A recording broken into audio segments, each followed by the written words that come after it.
Hi guys, and welcome back to Truth Gospel Podcast. I'm Thais, your host, and I am so excited to bring to you guys 3 awesome new people that are my dear friends to talk about what is it like being a virtuous woman. So before I start, I'm going to introduce you guys real quick, all my friends.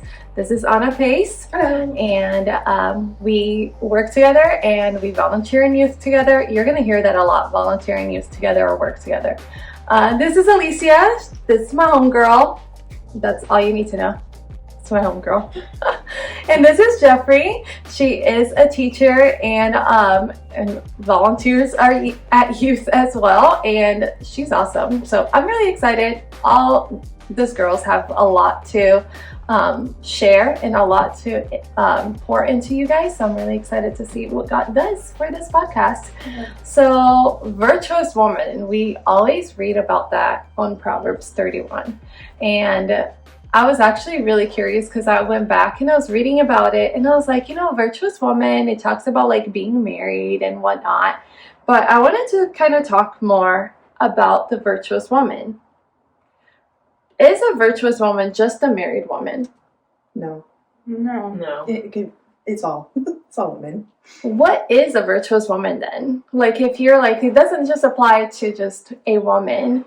What would you say that the description of a virtuous woman would be?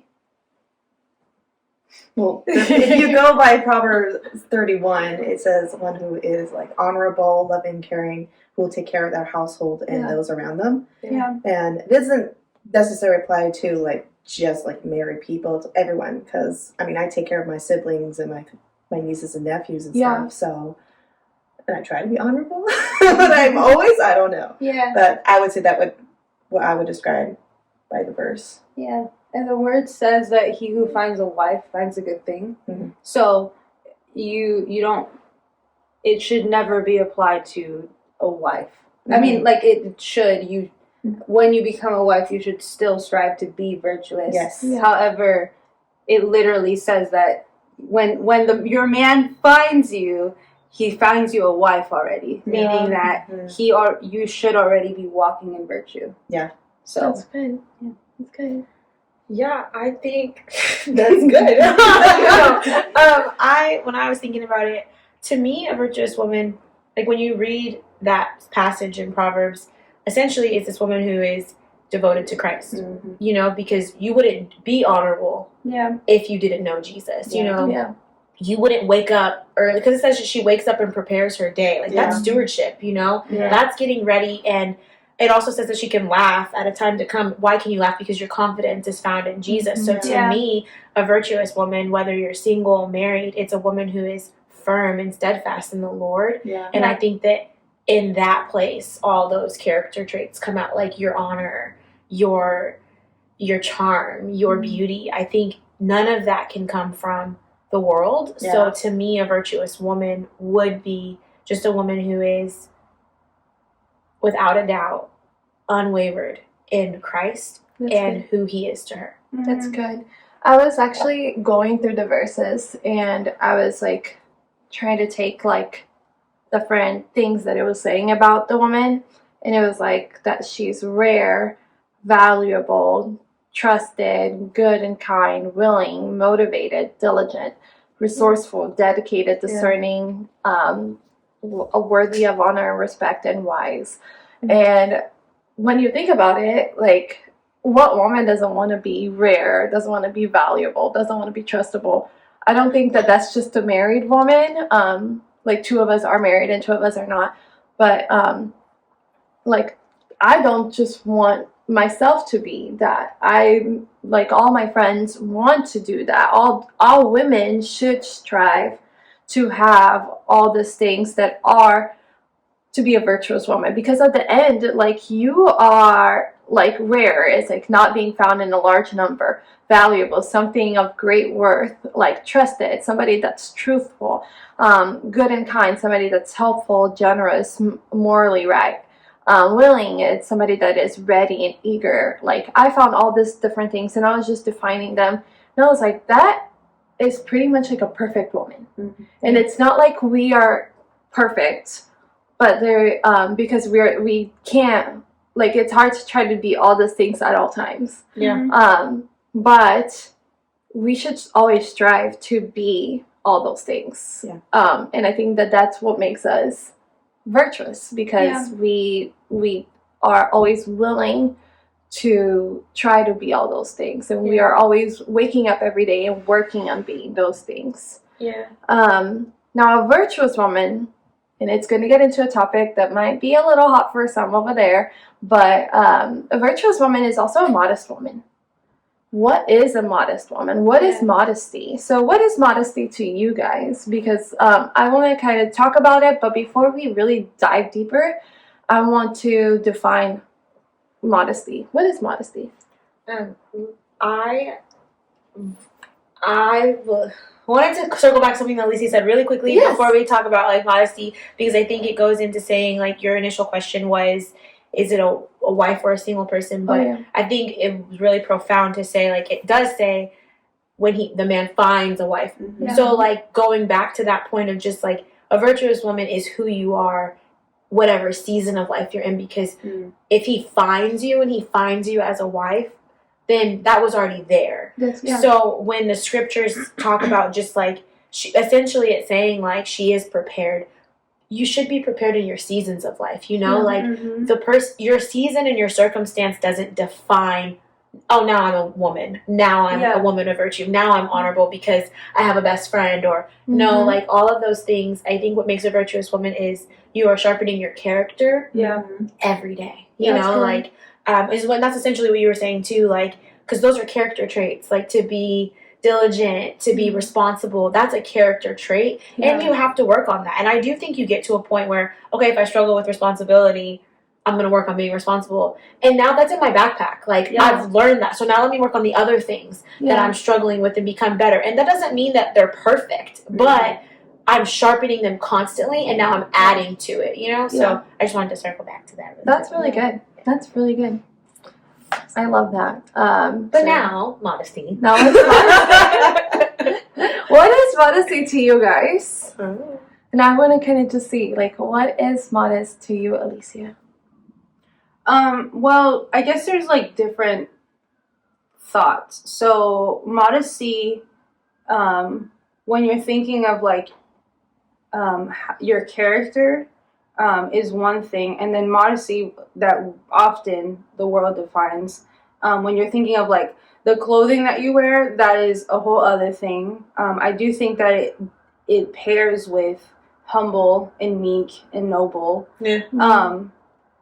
So, but, like, I went on a journey with modesty. I grew up Mormon, so that's just the biggest thing that they say. They say modest is hottest. And so, like, I just grew up saying that, and like, we didn't show our shoulders, and then we didn't show, like, anything above the knee and all those things.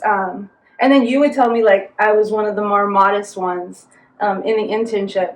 But that was simply because of, you know, the upbringing, but it was so much more than that. They were teaching me, like, mentally, that's showing up as humble, that's showing up as meek. And we know that the word says that the meek will inherit the earth.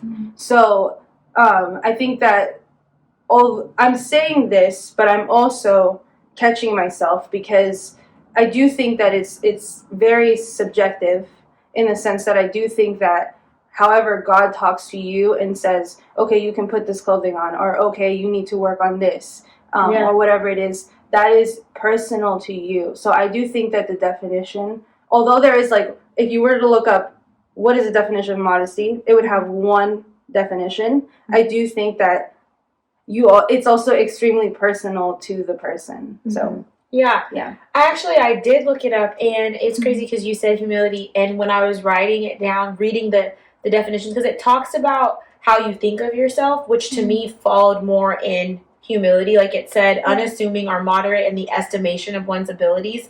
And I think that's humble, like not thinking too highly of yourself, but don't think less of yourself. Just know who you are. But then it said dressing or behaving as to avoid, like, indecency. So I was like, oh, it does cover, because when you first asked what is modesty, I'm like, well, my brain goes to what I put on every day. But I think that's a mindset. I think modesty, like Alicia was saying, it encompasses so much. And I also agree it's subjective. I think there's clothes, if we're going to talk about how we dress, I think there's clothes that I couldn't wear just due to where the Lord has called me, you know, and nothing to do with if you want to wear that, that's totally fine. But there's going to be rooms that I'm in that I feel like I'm just called to not do that or to not partake in certain things. And so I do think it's subjective. I think it's circumstantial sometimes too. But when I was looking this up, I was brought to 1 Peter 3:3-4, which says, "Don't let your beauty consist of outward things like elaborate hairstyles and wearing gold jewelry or fine clothes, but rather what is inside the heart, the imperishable quality of a gentle and quiet spirit, which is of great worth in God's sight.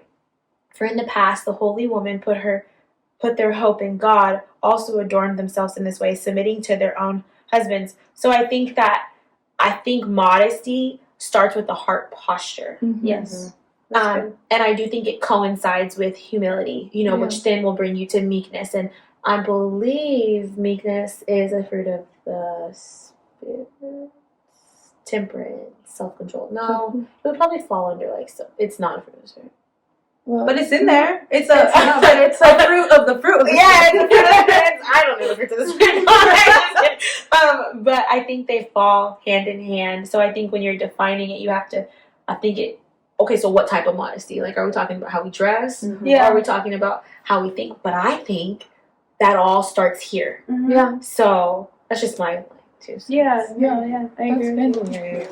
I pretty much, Alicia said exactly what I wanted to say as well. But you guys hit a lot of points where a lot of people automatically think of clothing, and I actually thought of behavior. Because that's good. Yeah, because I'm like, I always think of saying like, how modest are you? Like, oh, you're so modest. I'm like, oh, because of how I'm acting. And I think of it's how I was raised of modesty to me was respect, of following the authority that was given to me. I was like, I'm going to respect you. And you kind of mentioned it with your husband, of honoring your husband and the decision you're made. I'm like, okay, I'm going to follow this. And you're right, it's also like your mindset of this. But like clothing wise, like I know like for me, I'm like, oh, I would love to wear this, but I don't want to make other people stumble. It could be girls with MSE or things like that. And I'm like, I'm going to follow what was placed in front of me. So, but ditto pretty much exactly what you said. But those would be what I would add to that is, I actually forgot what I personally said, but yeah. No, that's good. I remember talking to Joseph too, because I think I was like watching a TikTok, and it was talking about a girl who, it's the opposite side. So there was a girl, and she was like you shouldn't, like, why does a man get to define like what you're wearing or whatever it is, like that's not really up to them. And I was telling Joseph, like, that is such a controversial statement to make, because the world will tell you that men don't have, like, if they're causing you to stumble, then we should teach our kids, our boys, to be better than that, blah, blah, blah. And I'm simply talking about clothing in this. But I was telling Joseph, like, I think why I don't want to toot my own horn, so I'm going to use Jeffrey. I think why Jeffrey is so modest is not even because, like, she lives a life like that, and the reason why she does is not because she's like, I don't want to cause somebody to stumble or whatever it is. It's literally just because, again, it goes back to humility. I know that she's humble. I know that at the end of the day, she puts people before her. And so it's really not about what the world would say, where it's like, oh, you need to teach does that make sense? Like, you need to teach your boys how to not look at girls that way or whatever it is, but it's more like, no, do you respect you? Are you, that's good. Are you prepared to, like, put yourself before others? It's so much more than just what the world would define it to. Yeah. So that's why I think, that's why I think, like, it's so subjective. Yeah. It's so much more than just clothing. Yeah. It's subjective, and it's a heavy hitter in like church culture. Yeah. You know, like, let's, like, honestly, because everybody, I think, has a different perspective, you know, as to what would be modest when we're talking about clothing just alone. But I think that growing up going to church and then living my life and then going back to church, I feel like at first my I'm talking about the way I dress came from because I didn't have any restrictions when I wasn't really living for the Lord, you know? So then you have that radical phase of like, nothing, I can't do anything at all. You know, I need to be completely in my Bible, nothing else like matters. a nun. Yeah, I'm a nun. and then you're like, okay, chill. Let's really work this out practically. So finding the balance, but something that I struggle with, just being a single woman, you know, you do want to be noticed, but then I have to ask myself, what do I want to be noticed for? That's true. You know, so I feel as if those are the questions that I have to go through constantly. Like, do I want to be noticed for the way I look, or do I want to be noticed for my heart? You know, and there's nothing wrong with looking nice. You know, so don't hear that. Two things can be true. You can look incredible and be incredibly modest. You know, you can look incredible. I think it starts in here. And also, what is your root? I read this pink little book one time about beauty, and in Ephesians it says that chasing beauty is like chasing the wind. Is it Ephesians or Ecclesiastics? I don't know, but it was one of those. Yikes! I don't know my Bible. But I think it's Ecclesiastes because I think that's where everything is like vanishing. Like he's like, do that, it vanishes. Do this, it vanishes. But and one of the things they said was, what is your intention behind what you're posting? What is your intention behind what you're wearing? And I think that's where modesty starts. I don't think that means that I need to dress like a nun, but what is my intention? Is my intention to have somebody look at certain parts of my body, or is my intention like, I actually like these pants and they fit well? And they go great with the shirt that I want to wear today, you know? And growing up and then coming back to this place, I just think it all starts here, you know? Intentionality. And that's like a real hard conversation I have with God. It's like, you have to, and it goes back to humility. You have to be extremely humble in asking God, like, why am I wearing this? And what is the purpose of me wearing this? And then being okay with him being like, what you're thinking is rooted in pride. And so being okay with being like, I'm going to change now because I don't want people to look at me.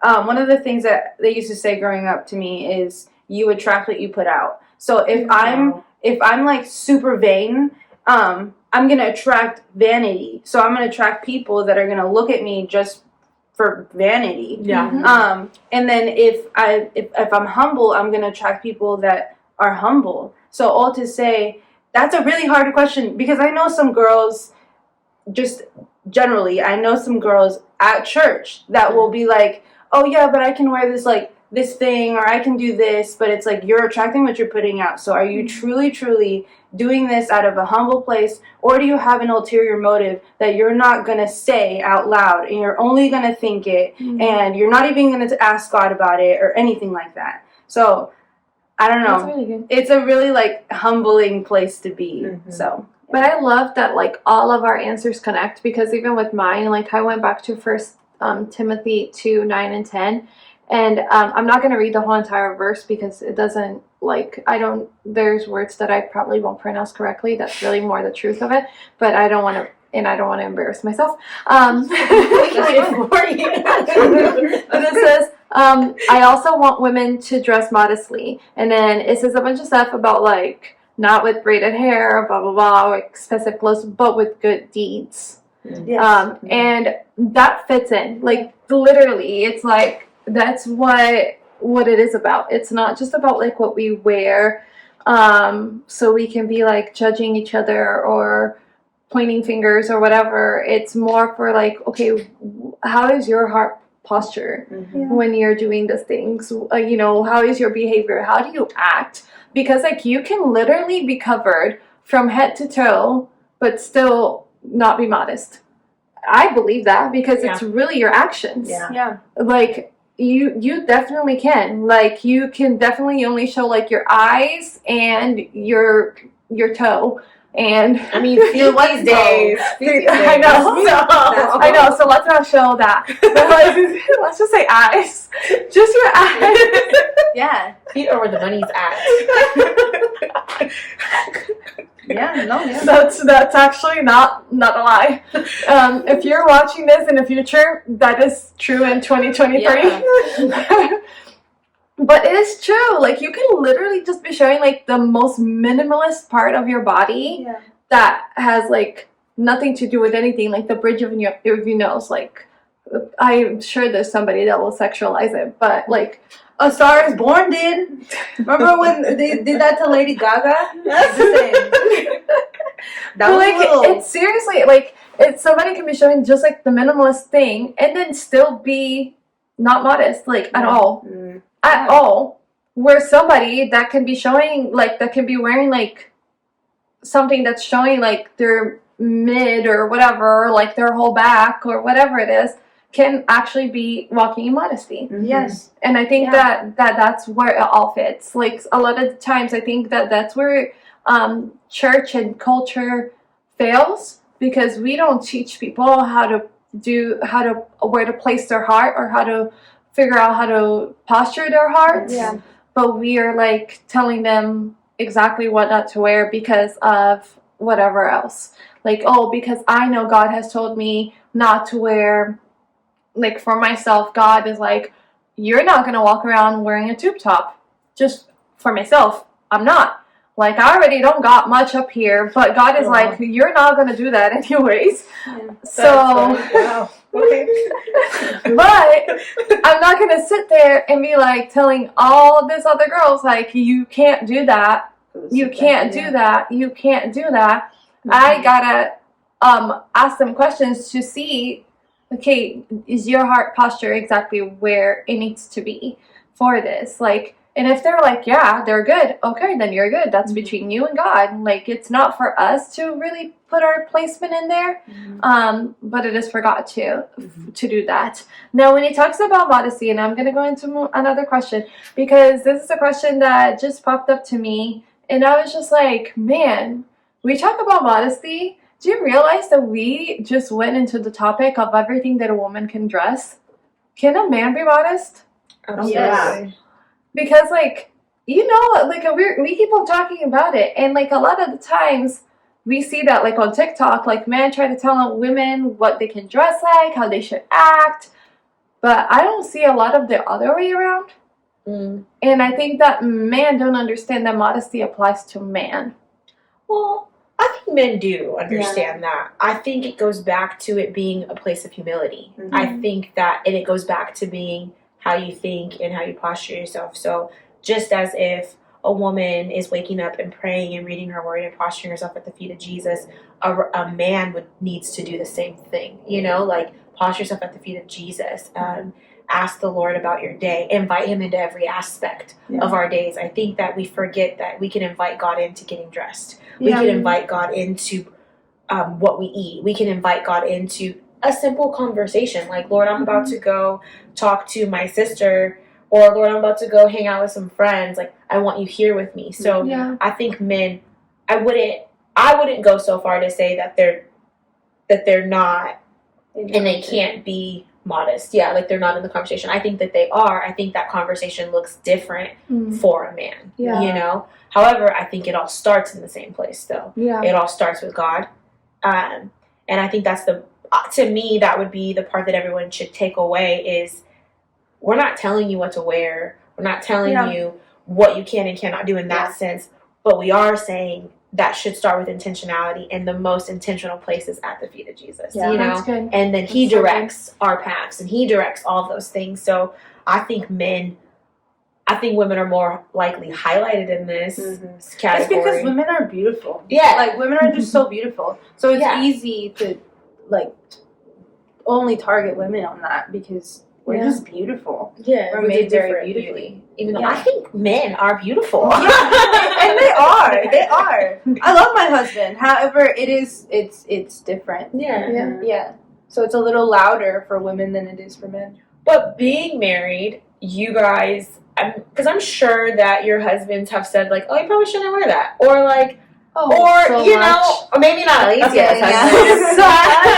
But have you ever thought, like, oh, I don't want you to wear that? Like, you know, or if we're talking about it just in a clothing stand, but then it's also not just that way, you know? If we're saying it starts with your heart, I'm sure being married, you guys have different conversations in your home with each other just about what kind of image you want to project, you know, Yeah. and does this fit our values? Does this fit what we stand for as a marriage?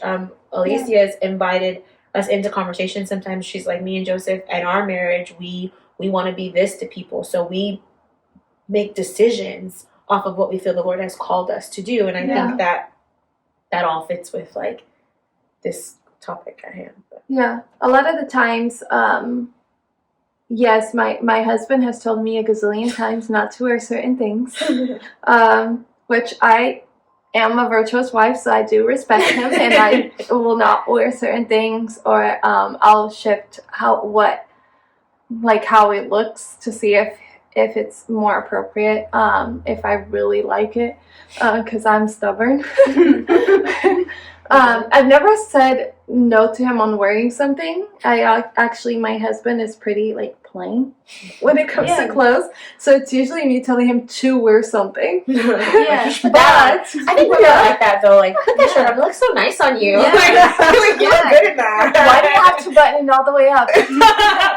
Show a little skin. Show your arm. You know? But we do get to the point of having conversations like I do tell him a lot, like, hey, like your approach, or hey, your tone of voice, or hey, the sentence could have been reworded better, or things like that, where it comes to modesty as well. So I think that we sharpen each other in that manner, in that way, where sometimes, I mean, we tell each other all the time, like, hey, your tone, or hey, whatever it is.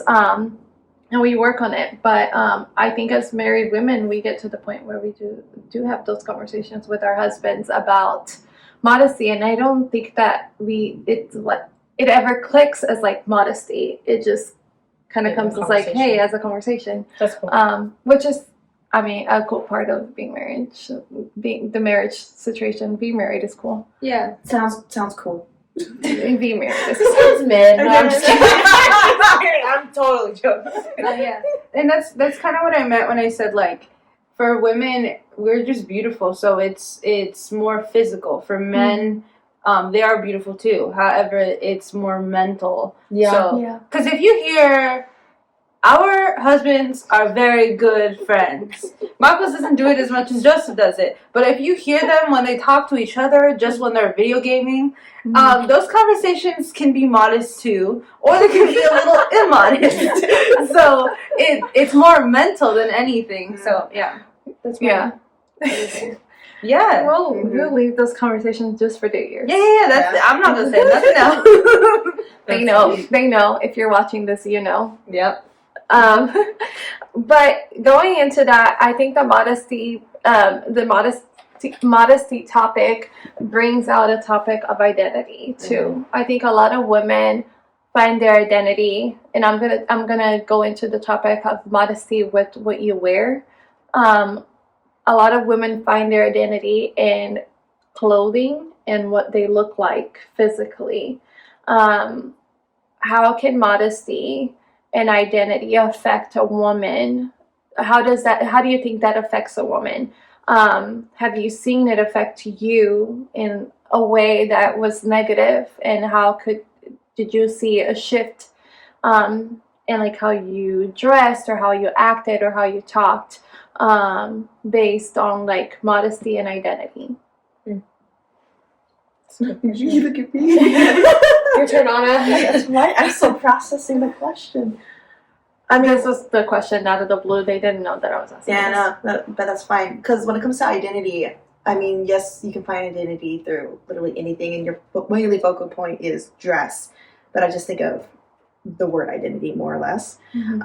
Because as I dress, because I'm more on the heavier side, I'm more on the curvy side, and I see how the world's saying, like, you have to be like this, you have to look like that.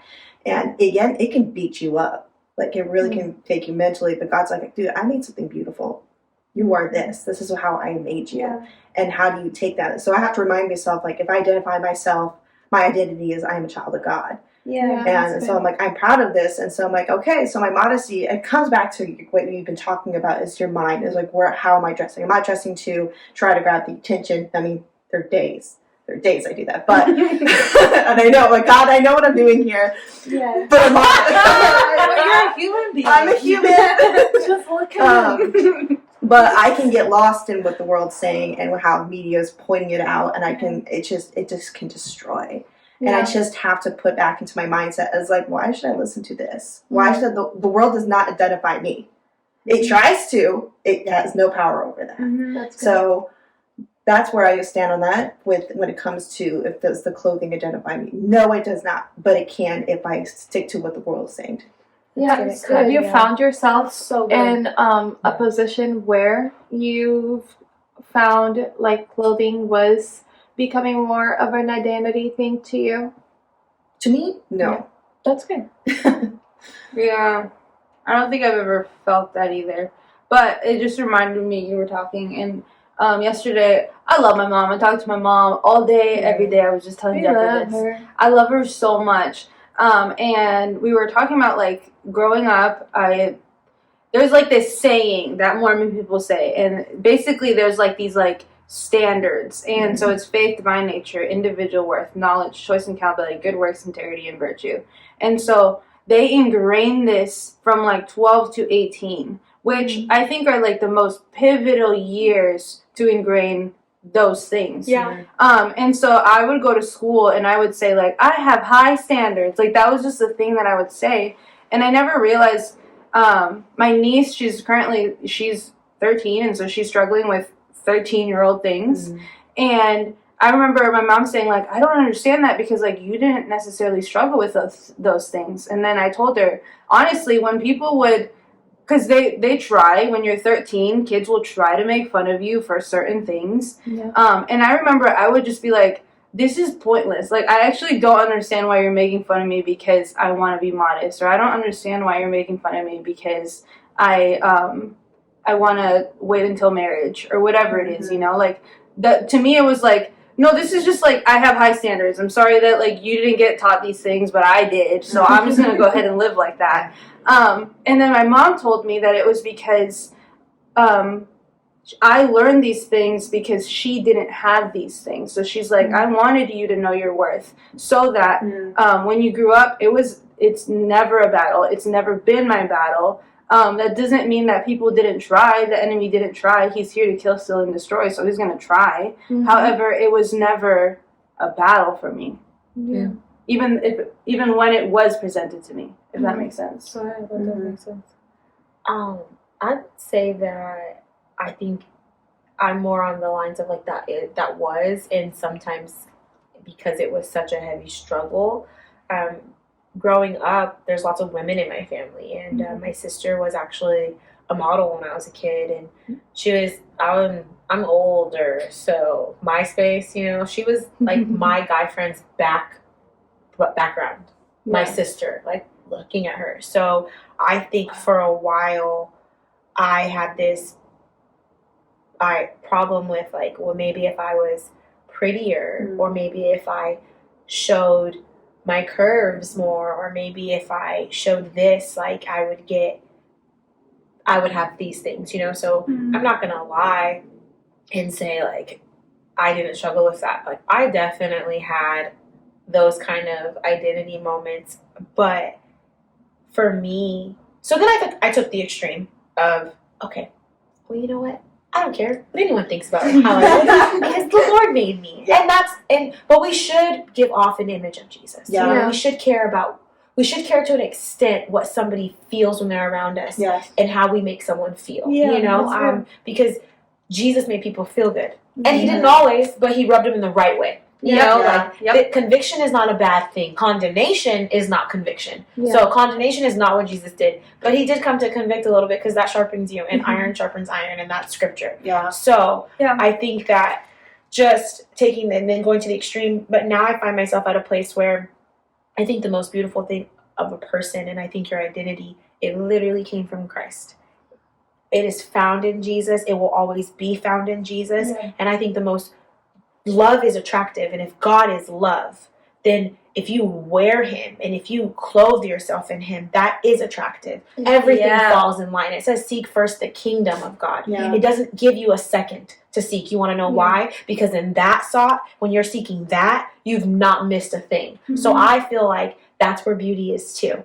I think a beautiful person, whether you're a woman or a man, I think your beauty is found in Christ. I think a handsome guy is a man who puts the Lord first and doesn't waver in his faith with God. I think a beautiful woman is so firm in who God is that she doesn't doubt her identity because someone didn't notice her dress or someone didn't notice that I did my eyebrows today, you know, like, I mean, those are great things. Take care of yourself. Be good stewards of your body. This is our body. It is a temple. That's also a Bible. Like, we should take care of ourselves. We should care about what we eat, and we should do those things just because the Lord wants us to live while we're here. We got work to do. Like, we got kingdom business to handle, you know. I need to make sure I'm ready for that. So take care of yourself. But I think it all starts with, where are you getting the ideas of taking care of yourself from? Like, are you getting them from TV? Or are you getting them from the Bible? Because he didn't miss anything, you know? And learning that I didn't get it from the Bible at first. So of course it was like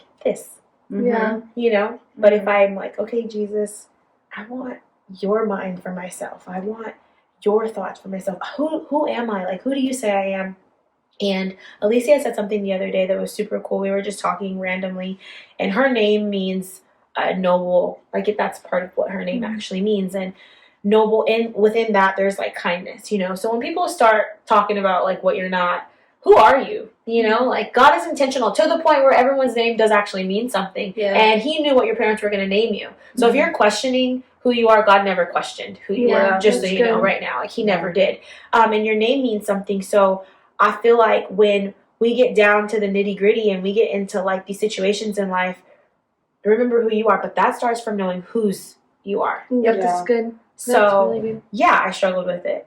And do I still? Sometimes I wake up and I have to remember, like, okay, God, we've been through this, you know? But that's when I grab a scripture. And I'm like, this is what the scripture says about me, you know? So. And I would encourage that. Like, if you don't know your name, and I'm just speaking to you, if you don't know your name, like, look it up. Exactly what Jeffrey's saying. Like, one of my favorite scriptures, and I was actually going to talk about this, is in Proverbs 31, and it says, "Who can find a wife of noble character? She is far more precious than jewels. The heart of her husband trusts in her, and he will not lack anything good. She rewards him with good, not evil, all the days of her life." My name means noble. So when I read it, I'm like, who can find a wife of noble character?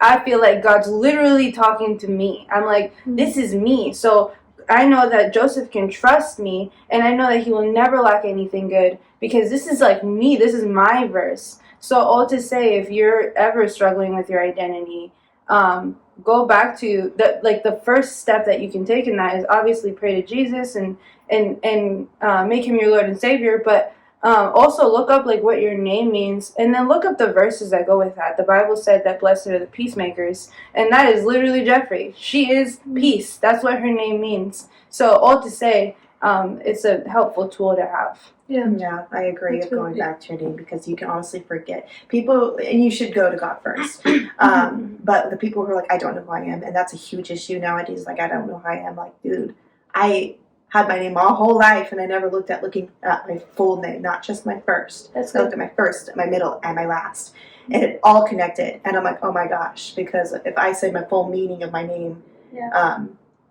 it would, oh my gosh, it's mercy of God has victory, and I have peace. That's beautiful. So I'm like, because of the mercy of God, I have victory. Yeah. And then it comes after that is peace. And I'm like, if I get married, I'm like, God, you keep this lined up. You have a mercy and peace. Like,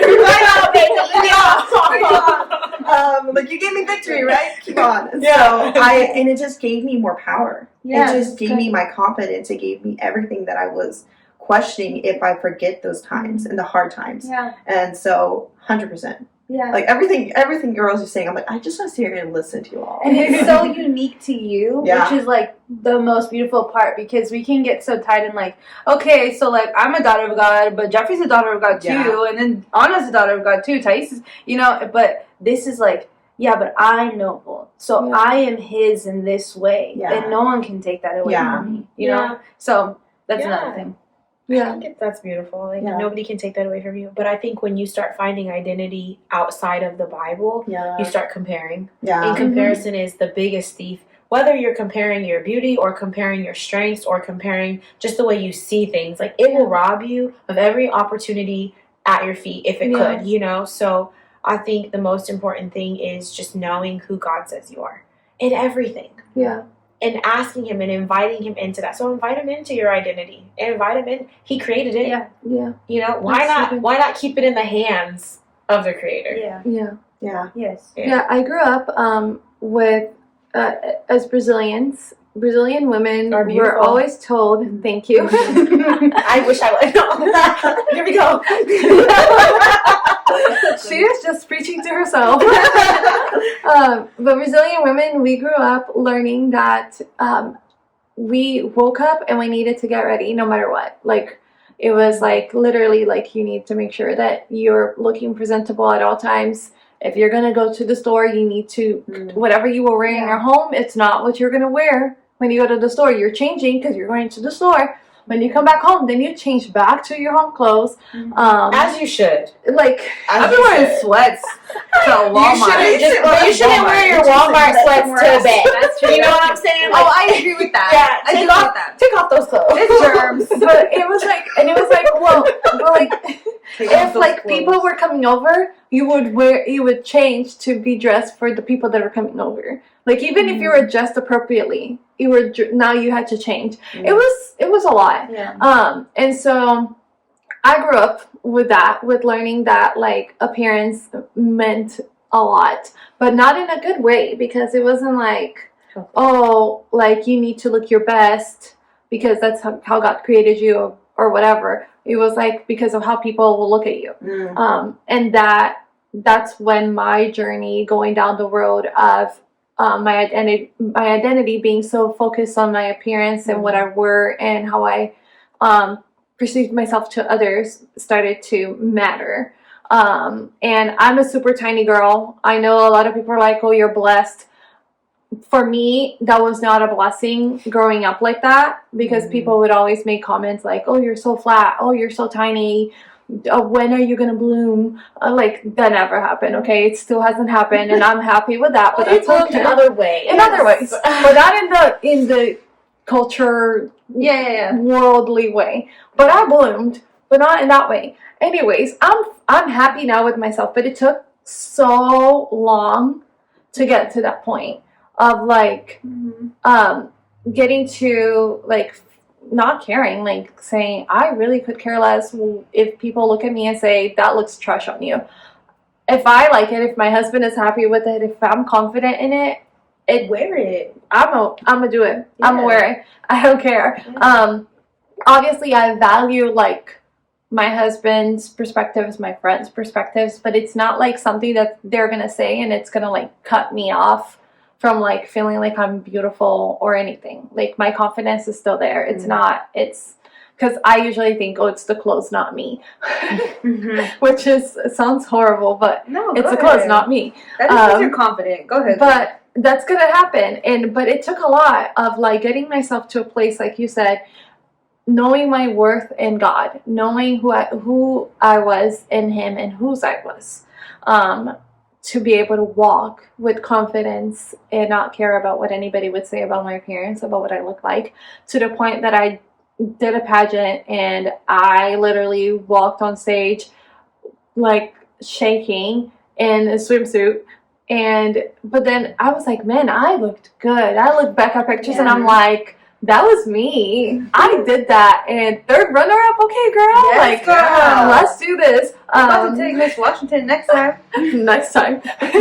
But it was like, it took so much to do that. Where people find pageants to like feel confident. Where I didn't need the pageant to feel confidence. But it brought out more into me to walk in that confidence. And so I love that. I love that it is you need to know who you are, whose you are, look up your name, do all the things. Like, you got so many tools up in here that we've already given you. Yeah. Just use them. Like, stop whatever you're doing right now and just pause the video. Don't end it. Just pause it. And go look up what your name means. And then just start writing it down and putting it everywhere.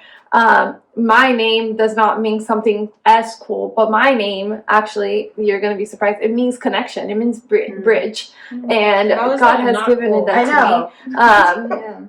And I think that, it's That's just so cool. Put comment in and get your I love my name. I actually love my name. But it's just, I grew up with my mom telling me, I named you after an actress. And I'm like, okay, an actress. I was named after Alice in the Wonderland. In Spanish, it's Alicia en el País de Maravillos. Oh, that's cool. I like Alice in Wonderland. Hey, at least you were a celebrity. I was just a cartoon. I was actually not really the celebrity. My sister was the actual celebrity. I was the celebrity's name in the telenovela. Okay, beautiful. I love it. So this is, moms who watch stuff. Yeah. I love them. Yeah, they're dramatic. Cool. That's why I like them. I love drama in any way, shape, or form. Except for in my life. That's true. That's what I'm like. That's real. Here we go. That's real. It is real. But yeah, this is where I kind of want to just kind of open the floor up if you guys have any final thoughts. And but what I would like to say is that just go into the Bible and read about who created you and all the effort and all the thought that he had on putting it to creating who you are. And that's really who you are. And that's what this is really about. It's about you learning who you are, and about finding your identity in Christ, not in the world, because the world will just crumble you down. Spit you out. I do have something to go with that. It just kept coming up in my head of how we are a lot like a sponge. And so wherever you're putting yourself and surrounding yourself, you're going to absorb. So if I'm surrounding myself with my friends here who go to church, who encourage me and uplift me, give me confidence and remind me of God, and I'm reminded of that. So I feel like I know my identity. But if you're putting yourself where people are making fun of you, or your friends are just picking every little thing, but it's friends. They're like, but I love my friends. Like, but what are you taking in? Yeah. Because that's kind of going to start building how you see your identity. Yeah. So if you're seeing yourself and you're seeing yourself in a negative way, you probably need to shift and put yourself in a different environment. And that's really hard to do. And I know it's so hard to do, but comes growth, guys. Growing pains. It's called growing pains for a reason. And so it's going to be better if you can get yourself out. That's good. And it just hit me kind of like when you were saying about, Thais, how you were raised of like, you have to do this. And it was just mindset until probably you were sort of put yourself with somebody else who's like, that's kind of weird. That doesn't seem right for you. And then you challenge that and start shifting. I wouldn't think that's easy, definitely in the household. I would imagine that would ruffle some feathers. But I just want to encourage those people who are in that situation. If you're questioning yourself, time to make a shift. Yeah, that's good. Yeah. Yeah, I was just thinking Proverbs 31, which is what we're talking about essentially, but in the Passion Translation, verses 29 to the end, it says, "There are many valiant and noble ones, but you have ascended above them all. Charm can be misleading, and beauty is vain, and so quickly fades, but this virtuous woman lives in the wonder, awe, and fear of the Lord. She will be praised throughout eternity." So I think if you get anything, that it all starts with Jesus. So to me, I think I wrote in my notes, your heart posture should be your beauty. I think that the most beautiful thing I've ever encountered is the love of God, and it completely changed my life. So if you've heard anything that I've said, I would pray, my prayer is that you realize that your modesty comes from God, your humility comes from God. He can direct all of that. So start with him. Yeah, that's good. And go from there, and take it one moment at a time. And give yourself the grace that he gave you, when you don't get it right. And it's like Alicia said, sometimes those are humble conversations. I have had the Lord humble me. And it can feel like embarrassment, but that's the enemy. I think humility is the thing, and embarrassment comes from the devil. That's just what I think. So all this to say, charm and beauty and all of that stuff comes from the Lord. He's the most charming and beautiful thing. And we get access to him. Free access. So that's where you should start and go from there. That's good. Yeah. Anything from you, one girl? Like, subscribe, drop a comment. Married to a YouTuber, right? Yeah. This is what it's like to be married to a YouTuber. I know. She's like, that you have to say that. You need to make sure you say that. Drop a comment. What does your name mean? No, but honestly, can you? That would be cool. Yeah. Let us know Because what your name means. Or if you don't know and you don't know where to look, you can even ask. Oh yeah, and then and we can tell you. We can talk to you. Oh yeah. Like we can have conversation. Because I might not, but unless you want me to. Unless you want me to. let's have conversations. Yeah, well, thank you if you've been here for this whole entire time listening to us and joined the conversation. Thank you so much. We love you, and we are going to be praying over you guys all the time. I will be praying for you guys all the time. I love that you're here. I love that God has brought you to this place, and I just pray that the Lord meets you exactly where you're at and reveals everything what He thinks of you to you. So that all the lies of the enemy is blocked out, and that you can just hear what God exactly has to say about you. And that this has brought like clarity to a lot of women that are out there. If you're just a baby Christian, that's what we call them, baby Christian, it's okay. Like, we didn't always have it together. Like you've heard, we've had our lives in different ways, and it's okay to be where you're at. This is just tools to help you grow exactly in the steps that you're at. It's not to just push you off so that you can be running, but if you're ready to run. But we just want to give you tools so that you can keep on growing and keep on moving. We love you, and like, comment, subscribe, go follow us on Instagram at True Gospel Podcast, and yeah, this is it. Thanks guys, peace out. Bye. Bye.